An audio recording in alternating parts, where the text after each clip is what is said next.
అధినేత జగన్ మీడియాతో మాట్లాడుతున్నారు. లైవ్ లో చూద్దాం. ఇందులో మొదటిది Palamuru Rangareddy lift irrigation project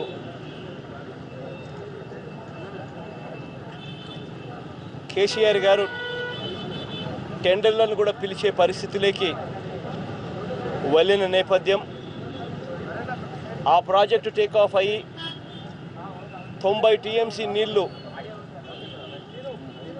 Palamuru Rangareddy lift ద్వారా డైవర్ట్ అవుతే రాయలసీమ, ప్రకాశం, నెల్లూరు నీళ్ళందని పరిస్థితి వస్తుంది. శ్రీశైలం ప్రాజెక్టు నీళ్లు రాని పరిస్థితి వస్తుంది. శ్రీశైలం తర్వాత ఉన్న నాగార్జున సాగర్ ప్రాజెక్టు కూడా నీళ్ళందని పరిస్థితి వస్తుంది. ఈ రెండు ప్రాజెక్టులలోనూ ఉన్న ఆయకట్టు మొత్తం చాలా ఇబ్బంది పడవలసిన పరిస్థితి వస్తుంది. ఈ ప్రాజెక్టులను ఎట్టి పరిస్థితుల్లోనూ ఆపండి అని గవర్నర్ గారికి రిక్వెస్ట్ చేశాం. ఇంతకుముందు ఇదే ప్రాజెక్టుకు సంబంధించి మేము ఇంతకుముందు ఉమాభారతి గారికి కూడా లేఖ రాసింది. 13th June 2015 లేఖ రాసి ఆపమని చెప్పి కూడా రిక్వెస్ట్ చేశాం. అయినా ఎటువంటి ప్రోగ్రెస్ కనపడలేదు. చంద్రబాబు నాయుడు గారు ఎవరైతే ముఖ్యమంత్రిగా ఉండి ఆపడానికి కృషి చేయాలనో, చంద్రబాబు నాయుడు గారు ముఖ్యమంత్రిగా ఉండి ఆపడానికి కృషి చేయాల్సిన ఈ వ్యక్తి రాష్ట్రాన్ని పణంగా పెట్టాడు. కనీసం దాని గురించి మాటను కూడా మాట్లాడని పరిస్థితిలోకి వెళ్ళిపోయాడు. చంద్రబాబు నాయుడు గారు ఎందుకు మాట్లాడడం లేదు అని అంటే కారణం, కేసీఆర్ గారితో పూర్తిగా ఓట్ ఫర్ నోట్స్, ఓటు కోసం కోట్ల రూపాయల డబ్బులు ఇస్తూ ఆడియో టేపులు, వీడియో టేపులతో సహా దొరికిపోయాడు. కాబట్టి ఆ కేసుల నుంచి బయటపడే దానికోసం ఆయన తాపత్రయపడుతూ కేసీఆర్ గారితో కాంప్రమైజ్ అయిన పరిస్థితులు కనిపించాయి. ఈ కేసీఆర్ గారితో ఈ మాదిరిగా చంద్రబాబు నాయుడు గారు కాంప్రమైజ్ అయిపోయి రాష్ట్రాన్ని పణంగా పెట్టాడు. ఇది ఒక ఇష్యూ. రెండవ ఇష్యూ, ట్రైబ్స్ అడ్వైజరీ కమిటీకి సంబంధించి ఇంతకు ముందు కూడా గవర్నర్ గారికి ట్రైబ్స్ అడ్వైజరీ కమిటీ అన్నది మ్యాండేటరీగా 5th షెడ్యూల్ ప్రకారం రాజ్యాంగబద్ధంగా కాన్స్టిట్యూషనల్గా అది రావాల్సిన హక్కు. ఈ ట్రైబ్స్ అడ్వైజరీ కమిటీ అన్నది రాజ్యాంగం ప్రకారం ఖచ్చితంగా వేయాల్సిన కమిటీ. దీంట్లో 3 భాగాల మనుషులు ట్రైబల్ ఎమ్మెల్యేస్కు, ట్రైబ్కి సంబంధించిన ఎమ్మెల్యేలు రిప్రజెంట్ చేయాలి. ఇవాళ ఆంధ్ర రాష్ట్రంలో 7 మంది ట్రైబ్స్ ఉంటే, ట్రైబ్ ఎమ్మెల్యే కాన్స్టిట్యున్సీస్ ఉంటే అందులో 6 వైఎస్ఆర్ కాంగ్రెస్ పార్టీయే గెలిచింది. కాబట్టి ఈ ట్రైబ్స్ అడ్వైజరీ కమిటీ వేస్తే చంద్రబాబు నాయుడు గారి అగత్యాలకు, చంద్రబాబు నాయుడు గారు చేస్తూ ఉన్న దౌర్జన్యాలకు వీళ్ళు అడ్డు తగులుతారనే ఉద్దేశంతో ట్రైబ్స్ అడ్వైజరీ కమిటీ కూడా వేయడంలా. దీని గురించి గవర్నర్ గారికి ఇంతకు ముందే రిప్రజెంట్ చేశాం. మళ్ళీ ఇవాళ గవర్నర్ గారికి రెండోసారి కూడా ట్రైబ్స్ అడ్వైజరీ కమిటీకి సంబంధించి వేయడం లేదు చంద్రబాబు నాయుడు గారు, గట్టిగా యాక్షన్ తీసుకోండి అని చెప్పి మళ్ళీ గవర్నర్ గారికి గుర్తు చేశాం. ఇక మూడో విషయం, మొన్న తునిలో జరిగిన ఇన్సిడెంట్లో ఏ రకంగా చంద్రబాబు నాయుడు గారు తప్పుదోవ పట్టించి తన తప్పులను తప్పించుకునే దానికోసం ఏ రకంగా తప్పుదోవ పట్టించే కార్యక్రమాలు చేస్తూ ఉన్నాడు, ఏ రకంగా తప్పుడు కేసులు పెడతా ఉన్నాడు అన్న అంశం మీద కూడా గవర్నర్ గారు దృష్టికి తీసుకుపోయాం. అసలు ఆ రోజు జరిగింది ఏమిటి అన్నది ప్రతి ఒక్కళ్ళం కూడా చూసాం. ఆ రోజు జరిగింది ఏమిటి, ఇదే ముద్రగడ పద్మనాభం గారు జనవరి 31వ తారీఖున నేను అక్కడ ధర్నా చేస్తాను అని చెప్పి 3 నెలల కిందటి ప్రభుత్వానికి నోటీస్ ఇచ్చాడు. ప్రతి పార్టీని తాను విజ్ఞప్తి చేశాడు, వచ్చి పార్టిసిపేట్ చేయండి, సంఘీభావం తెలపండి అని చెప్పి. తెలుగుదేశం పార్టీకి చెందిన ఎమ్మెల్యేలను, ఎంపీలను, మంత్రులను చంద్రబాబు నాయుడు గారు కట్టడి చేసిన కింద లెవెల్లో ఉన్న లోవర్ లెవెల్ క్యాడర్ కూడా మీటింగ్కి పోయినారు అన్న సంగతి వాస్తవం. మరి అటువంటి మీటింగు రైల్వే ట్రాక్ పక్కనే టునీలో జరుగుతూ ఉందన్న సంగతి చంద్రబాబు నాయుడుకి తెలిసి మరి అదే లొకేషన్లో చంద్రబాబు నాయుడు గారు ఆ రోజు పర్మిషన్ ఇచ్చినప్పుడు చంద్రబాబు నాయుడు గారికి తెలియదా రైల్వే ట్రాక్ పక్కనే తను పర్మిషన్ ఇస్తున్నాడు అన్న సంగతి? ఆ రోజు జరిగిన మీటింగ్ జరిగింది ఏమిటి? ఆ రోజు అందరం చూసాం. రావడమే ముద్రగడ పద్మనాభం గారు వచ్చారు. ఫస్ట్ స్పీచ్ ప్రారంభ ఉపన్యాసం ఆయనే చేశాడు. 15 నిమిషాల్లో స్పీచ్ అయిపోయింది. 15 నిమిషాల్లోనే ప్రజలందరూ నాతో పాటు బస్ రోకో చేస్తారా అని అడిగితే ప్రజలందరూ చేతుల పైకి ఎత్తి చేస్తామన్నారు. రైలు రోకో నాతో పాటు చేస్తారా అని అడిగాడు. నాకు సంఘీభావం తెలుపుతారా అన్నారు. ప్రజలందరూ తెలుపుతామని అన్నారు. అందరూ ఎమోషనల్లీ ఛార్జ్డ్గా ఉన్నప్పుడు ముద్రగడ పద్మనాభం గారు చలో పదండి అని చెప్పి ముందుకు తీసుకెళ్లారు రైల్వే ట్రాక్ దగ్గరికి. 1,00,000 మందిని రైల్వే ట్రాక్ దగ్గరికి వెళ్తే మాస్ హిస్టీరియా క్రియేట్ కాదా? మరి చంద్రబాబు నాయుడు గారు ఎందుకు పోలీసులను పెట్టి రైల్వే ట్రాక్లకి వెళ్లకుండా బ్యారికేడింగ్ ఎందుకు చేయలేకపోయాడు? రైల్వే ట్రాక్ దగ్గర పర్మిషన్ చంద్రబాబు నాయుడు గారు ఇచ్చినప్పుడు చంద్రబాబు నాయుడు గారికి ఏం ఊహించలేదా? ఇంటెలిజెన్స్ లేదా? ఏం జరుగుతుందో ఊహించలేరా? 1,00,000 మంది ఒక్కచోట ఏకమై రైలు ఆపడానికి ఒక్కసారి రైల్వే ట్రాక్ ఎక్కితే మాస్ హిస్టీరియా క్రియేట్ కాదా?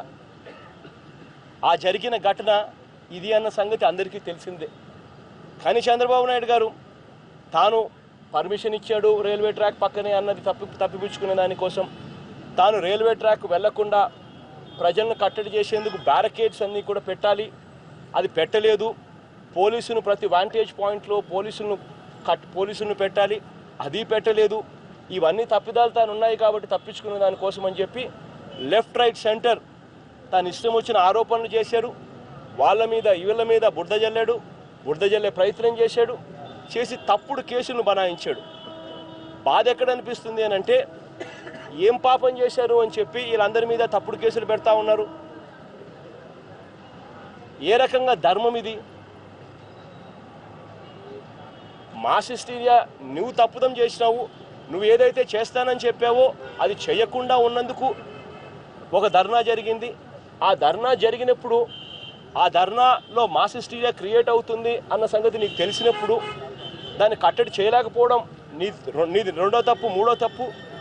కానీ అలా చేయకుండా వేరే వాళ్ళ మీద బురద జల్లడం, వేరే వాళ్ళ మీద తప్పుడు కేసులు పెట్టడం, ఇవన్నీ చేయడం నిజంగా కరెక్ట్ పద్ధతి కాదు, న్యాయం కాదు ఇది చేయడం. కాబట్టి గవర్నర్ గారికి మళ్ళీ ఆ విషయం కూడా రిప్రజెంట్ చేసి ఈ రకంగా జరగడం అన్యాయం, ఈ రకంగా చేయడం అన్యాయం. చంద్రబాబు అంతో ఇంతో ఎవరైనా జైల్లో పెట్టాలంటే ఇచ్చిన మాట ఇచ్చి తప్పినందుకు చంద్రబాబు నాయుడు జైల్లో పెట్టాలి. కేసులు ఏదైనా పెట్టాలంటే చంద్రబాబు నాయుడు గారిని కేసుల్లో పెట్టాలి. కానీ ఈ రకంగా తప్పుడు కేసులు పెట్టి అందరి మీద తప్పుడు కేసులు పెట్టడం న్యాయం కాదు అని చెప్పి గవర్నర్ గారికి కూడా చెప్పడం జరిగింది. ఇదొకటే కాకుండా ఇంకొక అంశం కూడా గవర్నర్ గారి దృష్టికి తీసుకెళ్ళాం. ప్రతి గవర్నర్ గారి స్పీచ్లోనూ చంద్రబాబు నాయుడు గారు గవర్నర్ గారితో అన్నీ చేసేసాము అని చెప్పి అబద్ధాలు చెప్పిస్తూ ఉంటారు. గవర్నర్ గారికి చెప్పాం, గవర్నర్ గారు కాస్త విషయాల మీద అవగాహన తెచ్చుకునే కార్యక్రమం, డీటెయిల్స్, కంటెంటు మేము కూడా ఇస్తా ఉన్నాం, తీసుకోండి, తెప్పించుకోండి.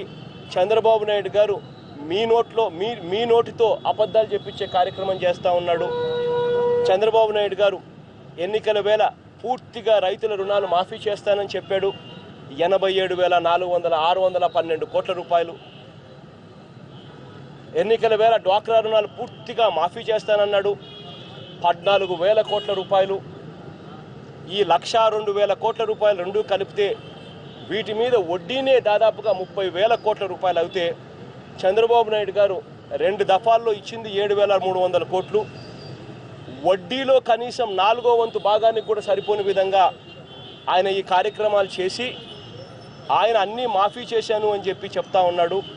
అది మీ నోట్లో నుంచి అబద్ధాలు చెప్పిస్తూ ఉన్నాడు. వడ్డీలు కూడా మాఫీ కాని పరిస్థితిలో రైతులందరూ కూడా ఆత్మహత్యలు చేసుకుంటా ఉన్న పరిస్థితి కనిపిస్తూ ఉంది. మీ నోట్లో నుంచి అబద్ధాలు చెప్తా ఉన్నారు. దయచేసి చంద్రబాబు నాయుడు గారిని ఇటువంటి అబద్ధాలు మీకు ఇవ్వద్దండి అని చెప్పి కట్టడి చేయండి అని చెప్పి కూడా అడిగాం. ఇంటింటికి జాబ్ ఇస్తానన్నాడు. జాబ్ ఇవ్వలేకపోతే ప్రతి ఇంటికి 2,000 రూపాయలు నిరుద్యోగ భృతి ఇస్తానన్నాడు. 1,75,00,000 ఇల్లులు మన రాష్ట్రంలో ఉన్నాయి. ఇంతవరకు చేసింది ఒక్కరికి కూడా చంద్రబాబు నాయుడు గారు చేసింది సున్నా. దయచేసి ఇటువంటి అబద్ధాలన్నీ చంద్రబాబు నాయుడు గారు మీ నోట్తో చెప్పించినప్పుడు చంద్రబాబు నాయుడు గారు ఇటువంటి అబద్ధాలు చెప్పొద్దండి, మాకు ఇవ్వద్దండి అని చెప్పి కూడా దయచేసి అడగండి అని చెప్పాను. కానీ గవర్నర్ గారు ఏమో అది కాన్స్టిట్యూషనల్గా వాళ్ళు ఇవ్వడము, క్యాబినెట్లో వాళ్ళు ఇవ్వడము, మేము చెప్పడము ఇవన్నీ కూడా ఆనవాయితీ అబద్ధాలైనా కూడా ఏం చేయగలగాలి అనే పరిస్థితిలో పాపం ఆయన కూడా మాట్లాడుతూ ఉన్నప్పుడు నిజంగా బాధ అనిపించింది. ఈ అన్ని ఇష్యూస్ మీద ఢిల్లీకి వెళ్తాం. జరిగిన విషయాలన్నీ కూడా చంద్రబాబు నాయుడు గారు చేస్తూ ఉన్న అన్యాయాలను గట్టిగా అక్కడ కూడా కంప్లైంట్ చేస్తాం. ప్రతిపక్షంలో ఉన్నాం. ప్రతి ఫోరంలోనూ కంప్లైంట్ చేయాల్సిన మా ధర్మాన్ని మేము చేస్తాం. ప్రతి ఫోరంలోనూ కంప్లైంట్ చేస్తాం. కంప్లైంట్ చేసే కార్యక్రమం గట్టిగా చేస్తాం.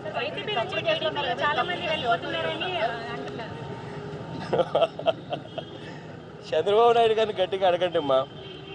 తెలుగుదేశం పార్టీ నుంచి ఎంతమంది వైసీపీలోకి రాబోతున్నారో ఒకసారి అడగండి. ఒకసారి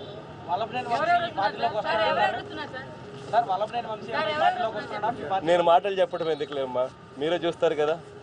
జగన్ గారు వల్లభనేని వంశీ ఈ పార్టీలోకి వస్తున్నాడా వైసీపీలోకి? ఇప్పుడు అవన్నీ చెప్పడము కరెక్ట్గా ఉండదు. ఇన్ఫ్యాక్ట్ చంద్రబాబు నాయుడు గారికి ఒక చెడ్డ అలవాటు ఉంది. చంద్రబాబు నాయుడు గారికి ఆ చెడ్డ అలవాటు ఏమిటంటే కొద్దో గొప్ప చంద్రబాబు నాయుడు గారికి కొంచెం మీడియాలో కొద్దో గొప్ప సపోర్టు కొంతమంది వాళ్ళ ద్వారా చంద్రబాబు నాయుడు గారు తప్పుడు ప్రచారాలు చేయడం చాలా చంద్రబాబు నాయుడు గారు కొత్త కాదు, అలవాటైన పని. అయితే నాకు ఒకటి, వీళ్ళంతా రాస్తారు, టీవీలలో చూపిస్తారు, వైసీపీ నుంచి ఇంతమంది వెళ్ళిపోతున్నారు, అంతమంది వెళ్ళిపోతున్నారు, ఆ జిల్లా నుంచి వెళ్ళిపోతున్నారు, ఈ జిల్లా నుంచి వెళ్ళిపోతున్నారు. ఆశ్చర్యం ఏంటంటే వాళ్ళు రాయడం, మా వాళ్ళందరూ ప్రెస్ కాన్ఫరెన్స్కి వచ్చి ప్రెస్ కాన్ఫరెన్స్లో పెట్టి చంద్రబాబు నాయుడు ఎడాపెడా తిట్టడం. నీ బోటే సింకింగ్ బోటు, నీ పడవే మునిగిపోయే బోటు. ప్రజల్లోకి ఒక్కసారి వెళ్ళి చంద్రబాబు నాయుడు గారిని ఏమంటున్నారు అని చెప్పి ఒక్కసారి ఎంక్వైరీ చేస్తే ప్రజలు చంద్రబాబు నాయుడు గారిని తిట్టకుండా తిడుతూ ఉన్నారు. ఎన్నికల వేళ ఏం చెప్పావు, ఇవాళ ఏం చేస్తూ ఉన్నావు అని చెప్పి ప్రజలు చంద్రబాబు నాయుడు తిట్టకుండా తిడుతూ ఉన్నప్పుడు ఎవరైనా బుద్ధునోడు ఎవడు చంద్రబాబు నాయుడు గారి పార్టీలోకి ఎవడు పోడు. కానీ బుద్ధునోడు ఎవడు చంద్రబాబు నాయుడు పార్టీలోకి ఎవడు పోడు అని చంద్రబాబు నాయుడు తెలుసు. కానీ చంద్రబాబు నాయుడు గారు మాత్రం అవన్నీ తెలిసినా మా ఎమ్మెల్యేలు రోజు ప్రెస్ కాన్ఫరెన్స్ పెట్టి జిల్లా వైస్గా తిడుతూ ఉన్నా కూడా దులుపుకుంటాడు. అలా దులుపుకుంటాడు. దులుపుకొని మళ్ళీ సేమ్ మళ్ళా 2వ రోజు 3వ రోజు 4వ రోజు 4 రోజులు అవుతారు, 5వ రోజు మళ్ళీ స్టార్ట్ సేమ్ మళ్ళీ. అసలు ప్రజలకు కూడా విసిగెక్కింది. నిజంగా నేను ఒకటి చెప్తా ఉన్నా, చంద్రబాబు నాయుడు సవాల్ ఇస్తుతా ఉన్నా. నువ్వు క్యాబినెట్ పెట్టి క్యాబినెట్ మీటింగ్లో నువ్వు మంత్రులకు చెప్తావు, కేటీఆర్ను చూసి బుద్ధి తెచ్చుకోండి, హరీష్ని చూసి బుద్ధి తెచ్చుకోండి, వాళ్ళు ఎంతగా లాగుతూ ఉన్నారో చూడండి, మీరేం చేస్తున్నారని మంత్రులకు చెప్తాడు. అసలు ఎమ్మెల్యేలను డబ్బిచ్చి కొనడానికి నువ్వు నీ మంత్రులతో క్యాబినెట్లో ఎందుకు కొనడం లేదు అని చెప్పి, ఎందుకు కొని నా దగ్గరికి తీసుకొని రావడం లేదు అని చెప్పి నిస్సిగ్గుగా ఒక ముఖ్యమంత్రి చెప్తా ఉన్నాడనంటే నిజంగా ఆశ్చర్యం అనిపించింది. అసలు చంద్రబాబు నాయుడు నిజంగా సవాల్ ఇస్తుతా ఉన్నా, ఇవన్నీ ఎందుకు గవర్నమెంట్ రద్దు చేసి ఛాలెంజ్ చేస్తా ఉన్నా, ప్రజల్లోకి పోదాం. నువ్వు ముఖ్యమంత్రిగా అయితే సమస్య లేదు కదా, నువ్వు గెలుస్తావో మేము గెలుస్తావో ప్రజలు తీర్పిస్తారు. ప్రజలపై భారం పడుతుంది. చంద్రబాబు నాయుడు సంపాదించిన బ్లాక్ మనీ ఎక్కువ ఉంది, కరప్షన్ మనీ ఎక్కువ ఉంది. కాబట్టి చంద్రబాబు నాయుడు గారు ఏమైనా చేసి దానికి కూడా సిద్ధపడతాడు. కానీ పైనుంచి దేవుడు ఉన్నాడు, దేవుడు మొట్టికాయలు వేస్తాడు, ప్రజలు మొట్టికాయలు వేస్తాడు. స్పీకర్ మీద అవిశ్వాసం ఖచ్చితంగా పెట్టబోతున్నామా. We'll continue with that aspect. Speaker మీద ఖచ్చితంగా అవిశ్వాసం పెడతాం. మా నెంబర్ 67 అనే సంగతి అందరికీ తెలుస్తుంది. టీడీపీ ఎమ్మెల్యేలు మాతో టచ్లో ఉన్న 21 మంది గవర్నమెంట్ టాపులు చేసే నెంబర్ ఉన్నారని నేను చెప్పాల. ఆ నెంబర్కి వచ్చినప్పుడు ఖచ్చితంగా నీకు చెప్తా, పిలిచి చెప్తా. చెప్పిన 1 గంటకి ప్రభుత్వాన్ని తీర్చేస్తాం. నైట్